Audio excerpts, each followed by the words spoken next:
ഒരു ഹോർമോൺ മറ്റൊന്നിനെ സ്വാധീനിക്കും. അങ്ങനെ സ്വാധീനിക്കുന്നതിനനുസരിച്ച് തന്നെ ശരീരത്തിന്റെ ഫംഗ്ഷനിങ് വ്യത്യാസപ്പെടും. അത് ലോങ് ടേമിൽ D3 ഒരു ദിവസത്തേക്ക് കുറഞ്ഞു എന്ന് വിചാരിച്ചിട്ടൊന്നും പ്രശ്നമില്ല. പക്ഷെ ലോങ് ടേമിൽ അത് ശരീരത്തിന് അത്യാവശ്യമായിട്ടുള്ള ഒരു വൈറ്റമിൻ തന്നെയാണ്. പുറത്ത് വെയിലത്ത് നിൽക്കാം. വെയിലത്ത് നിന്നിട്ട് നമ്മുടെ ശരീരത്തിലെ സ്കിന്നിൽ കൂടുതലായിട്ട് വൈറ്റമിൻ ഡി ഉണ്ടാക്കാൻ വേണ്ടിയിട്ടുള്ള ഒരു സഹായം ചെയ്തു കൊടുക്കാം, അല്ലെ?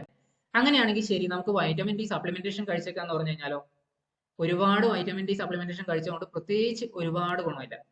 അത്ര എളുപ്പമല്ല നമുക്ക് സൺലൈറ്റിൽ നിന്നോ ഭക്ഷണത്തിൽ നിന്നോ വൈറ്റമിൻ ഡി കിട്ടാം. വൈറ്റമിൻ ഡി ലെവൽ എന്നാൽ പിന്നെ എല്ലാവരും ഒന്ന് പോയി ടെസ്റ്റ് ചെയ്തിട്ട്, ശരി ഞാൻ സ്വന്തമായിട്ട് ടെസ്റ്റ് ചെയ്യാൻ പറ്റുന്ന കുറെ കാര്യങ്ങളുണ്ടല്ലോ, അപ്പൊ അതിന്റെ കൂട്ടത്തിൽ ഒന്ന് വൈറ്റമിൻ ഡി ടെസ്റ്റ് ചെയ്തിട്ട് സ്വന്തമായിട്ട് സപ്ലിമെന്റ്സ് എടുക്കാം എന്ന് വിചാരിച്ചു കഴിഞ്ഞാലോ? ഒരു ഇൻഫന്റിനെ സംബന്ധിച്ച്, ചെറിയ കുട്ടികൾക്ക് ഇപ്പോഴും അടുത്തിടെ തുടങ്ങിയ ഒരു ട്രെൻഡാണ്.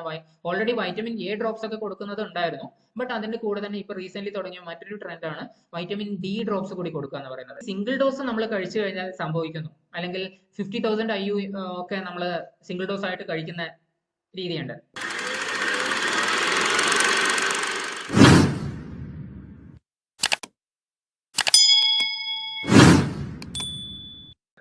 വൈറ്റമിൻ ഡിക്ക് നമ്മുടെ ശരീരത്തിൽ ചെയ്യാൻ ഒരുപാട് റോളുണ്ട്.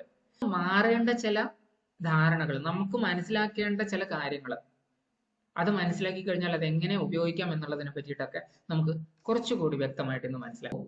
ജനറലി നമുക്ക് ചെയ്യാൻ പറ്റുന്ന കുറച്ച് കാര്യങ്ങളിൽ ഒന്ന് ഇതാണ്. നമുക്ക് പുറത്ത് വെയിലത്ത് നിൽക്കാം. വെയിലത്ത് നിന്നിട്ട് നമ്മുടെ ശരീരത്തിലെ സ്കിന്നിൽ കൂടുതലായിട്ട് വൈറ്റമിൻ ഡി ഉണ്ടാക്കാൻ വേണ്ടിയിട്ടുള്ള ഒരു സഹായം ചെയ്തു കൊടുക്കാം, അല്ലെ? സാധാരണ ഇത് വളരെ എളുപ്പമാണെന്ന് തോന്നുന്നുണ്ടാവും. പക്ഷെ ഇത് അങ്ങനെ അത്ര എളുപ്പമാണെന്ന് വിചാരിക്കണ്ട. കാരണം എന്താന്ന് വെച്ച് കഴിഞ്ഞാൽ നമ്മുടെ സൺറേസില് രണ്ട് തരത്തിലുള്ള പ്രധാനപ്പെട്ട സൺറേ ഉണ്ട്. ഒന്ന് UVA, രണ്ടാമത്തത് UVB. Ultraviolet A, ultraviolet B. Ultraviolet A normally നമ്മുടെ ശരീരത്തിൽ വൈറ്റമിൻ ഡി ഉണ്ടാക്കാൻ വേണ്ടിയിട്ട് ഒരുപാട് സപ്പോർട്ട് ചെയ്യുന്നില്ല. അതേ സമയത്ത് വൈറ്റമിൻ ഉണ്ടാക്കാൻ സപ്പോർട്ട് ചെയ്യുന്ന ഒരു അൾട്രാവയലറ്റ് എന്ന് വെച്ച് കഴിഞ്ഞാൽ അൾട്രാവയലറ്റ് ബി റേ ആണ്. ഈ അൾട്രാവയലറ്റ് ബി റേ സാധാരണഗതിയിൽ നമുക്ക് കുത്തുന്ന ഒരു എഫക്റ്റ് തരുന്നതാണ്. ഈ കുത്തുന്ന എഫക്റ്റ് സാധാരണ ഏത് സമയത്തുള്ള വെയിലിനുണ്ടാവുക? നല്ല ഉച്ച സമയത്തുള്ള. അതുകൊണ്ട് തന്നെ വൈറ്റമിൻ ഡി ഉണ്ടാക്കണമെങ്കിൽ നമുക്ക് വെയിൽ കൊള്ളേണ്ടത് ഒരു 11 മണിക്കും 3 മണിക്കും ഇടയിലുള്ള വെയിലാണ്. ഒരുപാട് റിസർച്ചുകൾ ഈ രീതിയിലൊക്കെ നടന്നിട്ടുണ്ട്. അപ്പൊ അതിന്റെ ഒരു കാര്യമാണ് ഇവിടെ സൂചിപ്പിക്കുന്നത്. അപ്പൊ രാവിലെയുള്ള സൂര്യപ്രകാശത്തിൽ ഏതാണ് റേ ഉള്ളത്?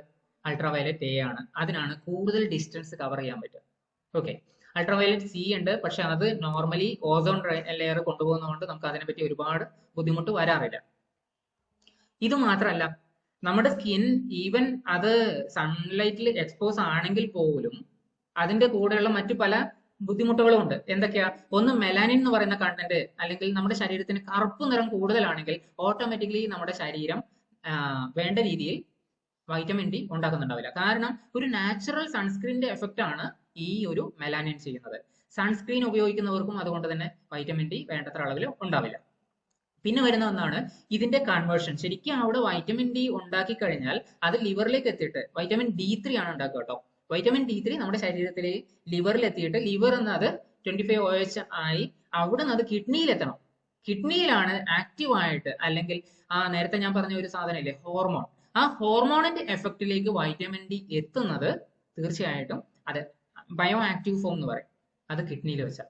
അപ്പോൾ ഇതിനിടയിൽ നമ്മളെ ട്രാൻസ്പോർട്ടേഷൻ പ്ലസ് അതിന്റെ കൺവേർഷൻ, ഇത് രണ്ടും ശരിയായ രീതിയിൽ നടക്കുന്നുണ്ടെങ്കിൽ മാത്രമേ നമ്മുടെ ശരീരത്തിൽ സ്കിന്നിൽ ഉണ്ടാക്കിയിരിക്കുന്ന വൈറ്റമിൻ ഡി പൂർണ്ണമായിട്ട് ഉപയോഗിക്കാൻ പറ്റിയെന്ന് പറയാൻ പറ്റൂ. ഇതിൽ ഏറ്റവും അവസാനത്തെ ഈ ആക്റ്റീവ് ഫോം ആണോ നമ്മൾ സാധാരണ രീതിയിൽ ടെസ്റ്റ് ചെയ്യുന്നത്? അതല്ല. നമ്മൾ ചെക്ക് ചെയ്യുന്നത് അതിന് തൊട്ട് മുമ്പുള്ള സ്റ്റേജ് ആണ്.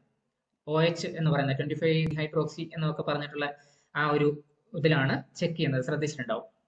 അപ്പോ ഇവിടെ നമ്മൾ അറിയേണ്ട മറ്റൊരു കാര്യം എന്താന്ന് വെച്ച് കഴിഞ്ഞാൽ, ഈ നമ്മുടെ കൺവേർഷൻ എന്ന് പറഞ്ഞില്ലേ, ഈ കൺവേർഷന് വേണ്ടിയിട്ടുള്ള എൻസൈമുകൾ, അതിൽ ചിലത് ഉണ്ടാക്കുന്നത് പാരാതൈറോയ്ഡ് ഗ്ലാൻഡ് ആണ്. അതുപോലെ തന്നെ നമ്മുടെ പിത്താശയത്തിനും ഇതിലൊക്കെ റോളുണ്ട്. അപ്പൊ പിത്താശയം, അതുപോലെ പാരാതൈറോയ്ഡ് ഗ്ലാൻഡ്, അതുപോലെ തന്നെ ലിവർ, കിഡ്നി, ഇതിൽ എന്തിലെങ്കിലും തകരാറുകളുള്ള, ശരീരത്തിനകത്ത് തകരാറുകളുള്ള ആൾക്കാരാണെങ്കിൽ അവരിൽ വേണ്ട രീതിയിൽ വൈറ്റമിൻ ഡി ബയോ ആക്റ്റീവ് ഫോമിൽ ഉണ്ടാവില്ല. ഓക്കെ, ഈ സൺലൈറ്റിന്റെ, നേരത്തെ ഞാൻ സമയത്തിന്റെ പറഞ്ഞു, ഈ സൺലൈറ്റ് ഏത് സമയത്ത് നമ്മൾ ശരീരത്തിന് കൊള്ളുന്നു എന്ന് മാത്രം നോക്കിയാൽ പോരാ, നമ്മുടെ ശരീരത്തിൽ അത് ഉണ്ടാക്കാൻ ആവശ്യമുള്ള ഗുഡ് കൊളസ്ട്രോൾ ഉണ്ടോ എന്ന് അറിയണം. സാധാരണ ഒരു വൈറ്റമിൻ ഡി ഫോർമേഷൻ D3 ആ ഫോർമേഷൻ നടക്കുന്ന ഒരു സ്റ്റെറോൾ എന്നാണ്. അപ്പൊ ഈ സ്റ്റെറോൾ എന്ന് ഉണ്ടാവുന്നത് കൊണ്ട് തന്നെ ഇതൊരു കൊളസ്ട്രോളിന്റെ ഫോം ആണെന്ന് നമുക്ക് വേണമെങ്കിൽ പറയാൻ പറ്റും. എന്ന് വെച്ച് കഴിഞ്ഞാൽ കൊളസ്ട്രോൾ ഗുഡ് ഫാറ്റ് ആണ്. നല്ല രീതിയിലുള്ള നല്ല കൊഴുപ്പുകൾ നമ്മുടെ ശരീരത്തിൽ സ്പ്രെഡ് ചെയ്ത് കിടക്കുന്നില്ലെങ്കിൽ, സ്കിന്നിന് അടിയിൽ തന്നെ സബ്ക്യൂട്ടേനിയസ് ഫാറ്റ് എന്ന് പറയും, അങ്ങനെ കിടക്കുന്നില്ലെങ്കിൽ തീർച്ചയായിട്ടും അതിന് വേണ്ടത്ര ഗുണം ഉണ്ടാവില്ല. ഓക്കെ, അതിന്റെ കൺവേർഷനെ പറ്റിയിട്ടുള്ള ചില സ്റ്റേജസ് ഒക്കെ ഞാൻ അവിടെ പിക്ചറിൽ കാണിച്ചിട്ടുണ്ട്. സ്റ്റിൽ ഈ ഒരു കാര്യം എന്താ, നമ്മുടെ സൂര്യപ്രകാശം നമ്മുടെ ശരീരത്തിൽ എത്ര ഇന്റൻസിറ്റിയിൽ എത്തുന്നു, എത്ര സമയം, അറ്റ്ലീസ്റ്റ് ഒരു 20 മിനിറ്റ് എങ്കിലും നമ്മളത് കൊള്ളണം. ആ ഒരു നല്ല ചൂട് നമ്മൾ ആ സമയത്ത് പൊതുവെ എവിടെയായിരിക്കും? AC റൂമിലോ അല്ലെങ്കിൽ റൂമിനകത്തോ ആയിരിക്കും. ഈ റൂമിനകത്ത് നമ്മുടെ പല ആൾക്കാരും ഇന്നിപ്പോ ഗ്ലാസ് അല്ലെ, വിൻഡോസ് ഒക്കെ ഗ്ലാസ് കൊണ്ട് അടച്ചിട്ടാണ് പൊതുവെ. അപ്പൊ അതുകൊണ്ട് നമ്മുടെ ഗ്ലാസിനകത്തൂടെ സൂര്യപ്രകാശം റൂമിനകത്തേക്ക് നന്നായി കയറുന്നുണ്ട്. ഞാൻ അവിടെ ഇരിക്കാന്ന് പറഞ്ഞു കഴിഞ്ഞാൽ അവിടെയും വലിയ കാര്യമില്ല. കാരണം UVB റേസ് ഒക്കെ ഈ ഗ്ലാസ് കൊണ്ട് അവിടെ സ്ക്രീൻഡ് ആയി പോകും, പിന്നെ അതകത്തേക്ക് കയറുന്നില്ല. ഇങ്ങനെയുള്ള കുറച്ച് കാര്യങ്ങൾ തീർച്ചയായിട്ടും നമ്മൾ ഇതിന്റെ ഈ ഒരു ബുദ്ധിമുട്ട് എന്തുകൊണ്ട് നമുക്ക് വരുന്നു എന്ന് ചിന്തിക്കുമ്പോൾ അറിയേണ്ടതാണ്. സാർ, ഒരു ചെറിയ സംശയം. സാറ് പറഞ്ഞു വെയിൽ കൊള്ളുന്നത് 11-നും 3 മണിക്കും ഇടയിലുള്ള വെയിലെന്നാണ് സാർ പറഞ്ഞത്. അത് നമ്മളിലേക്ക് അല്പം പെനിട്രേറ്റിംഗ് ആണ് ആ വെയിൽ കൊള്ളുന്നത് ആ സമയത്തെ. അതിന് മുൻപുള്ളതോ അല്ലെങ്കിൽ അതിന് ശേഷമുള്ളതോ അതും ഇതും തമ്മിലുള്ള ഡിഫറൻസ് ഒന്ന് പറഞ്ഞുതരാം. ഉച്ച സമയം എന്ന് പറയുന്നത് സൂര്യൻ ഭൂമിയോട് ഏറ്റവും അടുത്ത് നിൽക്കുന്ന സമയമാണ്. സൂര്യൻ ദൂരെ നിൽക്കുന്ന സമയത്ത് അൾട്രാവയലറ്റ് A രശ്മികളാണ് കൂടുതലായിട്ട് ഭൂമിയിലേക്ക് എത്തുന്നത്.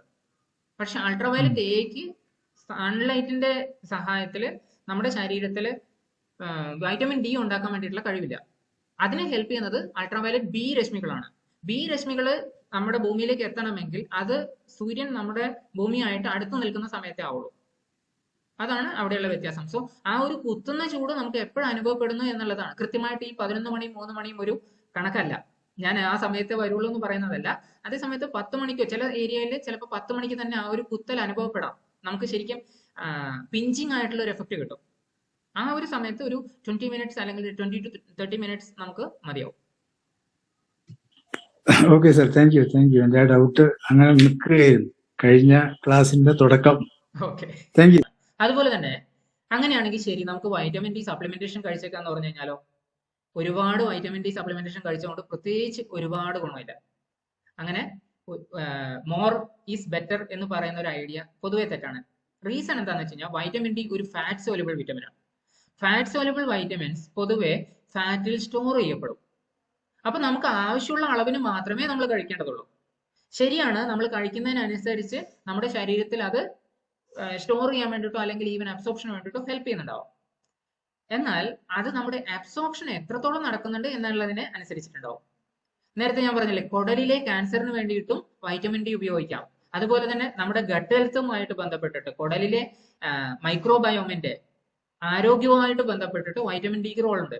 അപ്പൊ അങ്ങനെ അബ്സോർപ്ഷനുമായിട്ട് ബന്ധപ്പെട്ടിട്ട് വൈറ്റമിൻ ഡിയുടെ ലെവൽ തീർച്ചയായിട്ടും ഒരുപോലെ നമ്മൾ കഴിച്ചത് മുഴുവനും അബ്സോർബ് ആവണം എന്നില്ല. ആൻഡ് ഇത് അബ്സോർബ് ആയി കഴിഞ്ഞാൽ പോലും നമ്മുടെ കിഡ്നിയിൽ വെച്ച് അത് ബയോ ആക്റ്റീവ് ഫോമിലേക്ക് കൺവേർട്ട് ആവുന്നില്ലെങ്കിൽ അവിടെയും അതിന്റെ യൂസ് നമ്മൾ വിചാരിച്ചത്ര കിട്ടില്ല. ഒരുപാട് കഴിച്ചു കഴിഞ്ഞാലോ ഒരുപക്ഷെ നമുക്ക് ടോക്സിസിറ്റി അല്ലെങ്കിൽ അതൊരു വിഷ അംശത്തിലേക്ക് എത്താം. ഇങ്ങനെയൊരു പ്രശ്നം കൂടിയുണ്ട്. ഇതിന്റെ വിഷാംശം എപ്പോഴാണ് എത്തുന്നത് എന്നുള്ളതിന്റെ ഡോസ് ഞാൻ ആ ഒരു ലെവലിൽ പറഞ്ഞുതരാം. നോർമലി നമ്മുടെ ശരീരത്തിൽ ആവശ്യമുള്ള ഡോസ് എന്ന് പറയുന്നത് 70 to 100 നാനോമോൾ പെർ ലിറ്റർ. അങ്ങനെയാണ് അതിന്റെ ആ ഒരു കണക്കെടുക്കുന്നത്. ഓക്കെ, ഈ ഒരു 70 to 100 നാനോമോളിന് നമുക്കത് നിർത്താൻ പറ്റുകയാണ് നമ്മുടെ ശരീരത്തിലെ വൈറ്റമിൻ ഡി ലെവൽ എങ്കിൽ അത് വളരെ നല്ലതാണ്. ഇതിന്റെ ടോക്സിസിറ്റി എപ്പോഴാവുന്നത് 125 മുകളിൽ എത്തുമ്പോഴാണ്. ഓക്കെ, ഇതിന്റെ തന്നെ നാനോഗ്രാമിലേക്കുള്ള കൺവേർഷൻ പറഞ്ഞു കഴിഞ്ഞാൽ ഓൾമോസ്റ്റ് 20 നാനോഗ്രാം ഒക്കെയാണ്. ഒരു 70 എന്ന് പറയുമ്പോൾ 20-25 നാനോഗ്രാം ഒക്കെയാണ് വരിക, നാനോഗ്രാം പെർ ലിറ്റർ. നാനോഗ്രാമിലല്ല, നാനോ മോളിൽ തന്നെ കണക്കാക്കുന്നതായിരിക്കും പൊതുവെ നമുക്ക് നല്ലത്. നമുക്ക് തരുന്ന റിപ്പോർട്ടുകളിലും പലതിലും അങ്ങനെ തന്നെയാണ്. പക്ഷെ ഈ ഒരു ലെവൽ മെയിൻറ്റെയിൻ ചെയ്യാൻ വേണ്ടിയിട്ട് നമ്മുടെ ശരീരത്തിലേക്ക് വേണ്ട ഡോസ് അപ്രോക്സിമേറ്റ്ലി 1500 to 2000 IU ആണ്, ഇന്റർനാഷണൽ യൂണിറ്റ്. ഈ ഒരു ലെവലിലുള്ള, എന്നാൽ ഇതിപ്പോ ആരെ റെക്കമെൻഡ് ചെയ്തിരിക്കുന്നത്? എൻഡോക്രൈൻ സൊസൈറ്റിയും ഓസ്റ്റിയോപൊറോസിസ് ഫൗണ്ടേഷനും ഒക്കെയാണ് ഈ ഒരു ലെവൽ മെയിൻറ്റെയിൻ ചെയ്യാൻ വേണ്ടിയിട്ട് പറയുന്നത്.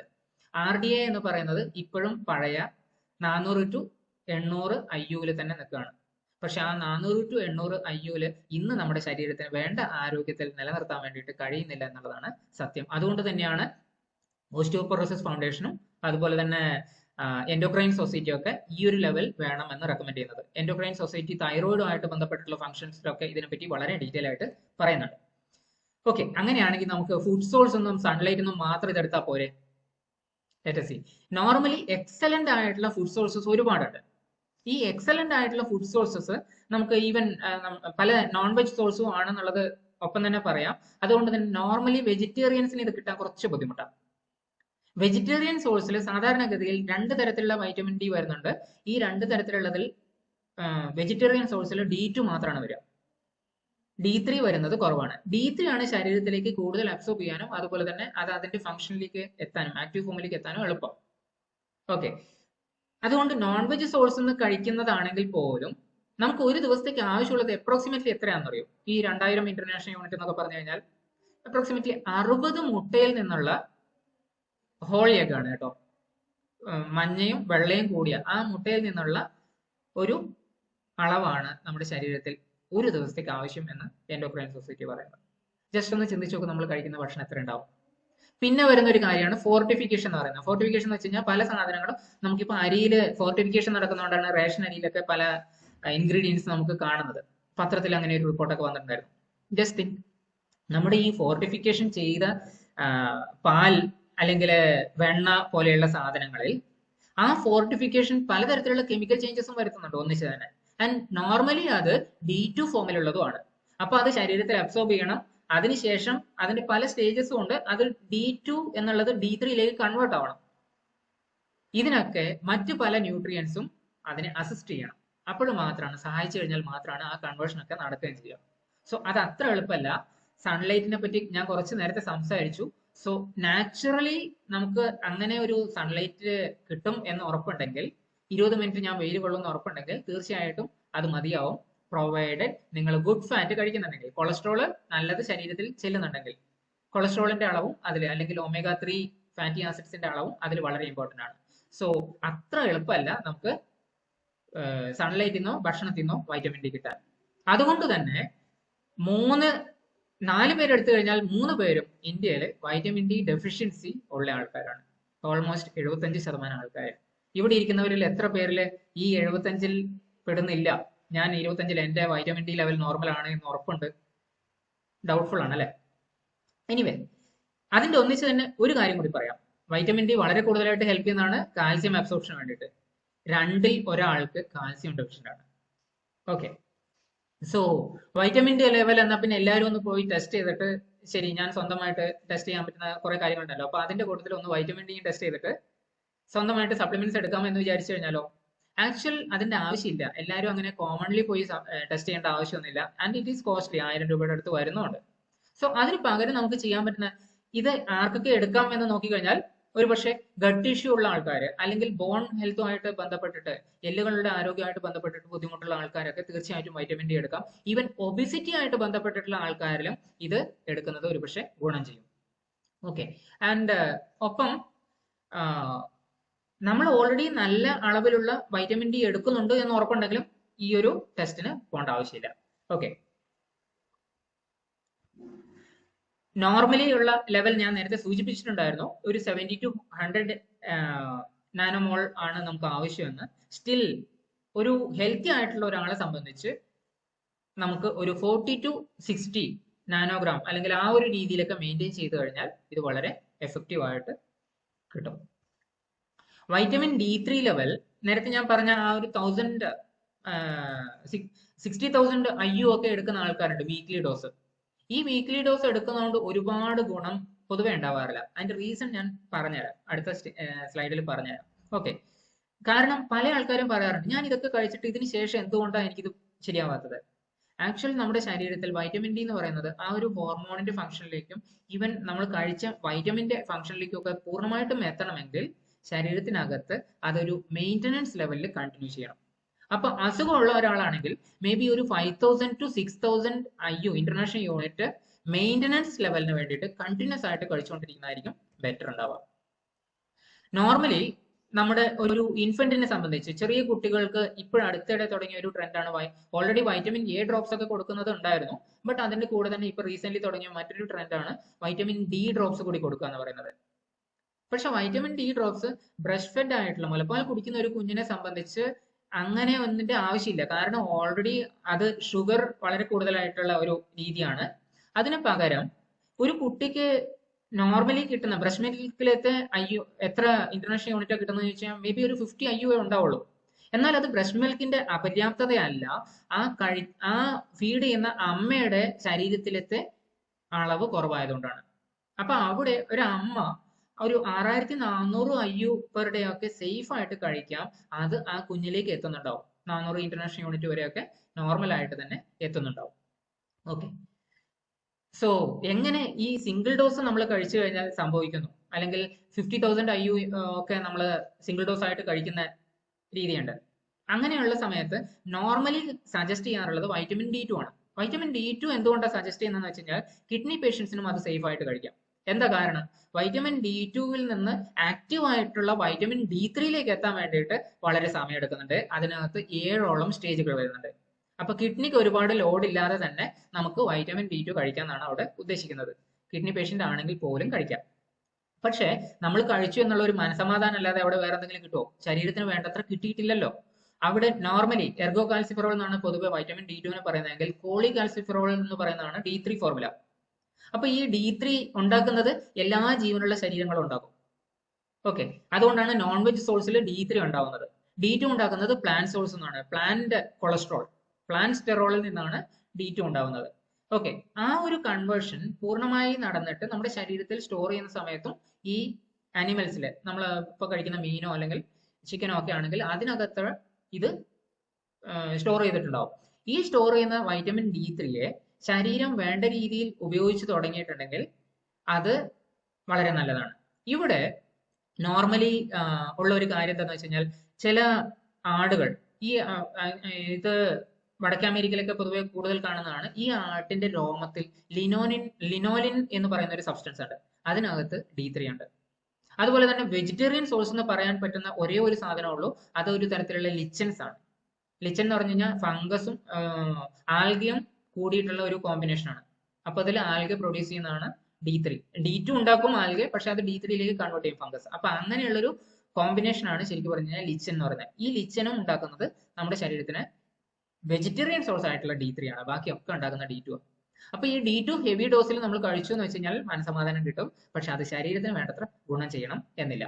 ഓക്കെ, ഇത്രയും പ്രധാനപ്പെട്ട കാര്യങ്ങൾ ഒരുപക്ഷെ നിങ്ങൾ മനസ്സിലാക്കുമ്പോൾ ശരീരത്തിന് എന്തുകൊണ്ട് വേണ്ടത്ര ഗുണം കിട്ടിയില്ല എന്നൊരു ഐഡിയ കിട്ടിയിട്ടുണ്ടാവില്ല.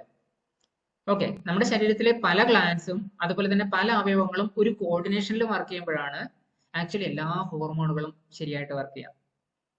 ഒരു ഹോർമോൺ മറ്റൊന്നിനെ സ്വാധീനിക്കും. അങ്ങനെ സ്വാധീനിക്കുന്നതിനനുസരിച്ച് തന്നെ ശരീരത്തിന്റെ ഫംഗ്ഷനിങ് വ്യത്യാസപ്പെടും. അങ്ങനെ ഒരു രീതിയിലേക്ക് നമ്മൾ പോകുമ്പോൾ അത് ലോങ് ടേമിൽ D3 ഒരു ദിവസത്തേക്ക് കുറഞ്ഞു എന്ന് വിചാരിച്ചിട്ടൊന്നും പ്രശ്നമില്ല.